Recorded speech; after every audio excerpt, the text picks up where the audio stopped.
السلام علیکم ناظرین، آپ دیکھ رہے ہیں ایشین نیوز HD اور میں ہوں ملک خورشید حسن۔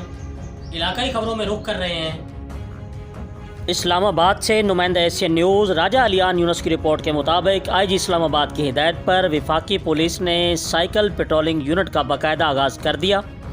پہلے مرحلے میں سٹی زون کے تھانہ کوثار میں گلی اور سب سیکٹر کی سطح پر سائیکل پیٹرولنگ کے نظام کو رائج کرنے کا فیصلہ کیا گیا۔ ASP آمنہ بیگ کی سربراہی میں سائیکل پیٹرولنگ یونٹ 10 سائیکل سواروں پر مشتمل دستہ ہوگا۔ سائیکل دستے کو خصوصی تربیت دے کر تمام سہولتوں سے آراستہ کیا گیا ہے۔ ہر پیٹرولنگ دستہ 2 سائیکل سوار اہلکاروں پر مشتمل ہوگا، جس سے اسٹریٹ کرائم کی روک تھام کے ساتھ ساتھ شہریوں کی مدد بھی ملے گی۔ سائیکل سوار دستہ مختلف سیکٹرز، مارکیٹوں، شاپنگ پلازوں میں گشت کرے گا۔ اس کا مقصد کمیونٹی پولیسنگ کو فروغ دینا ہے۔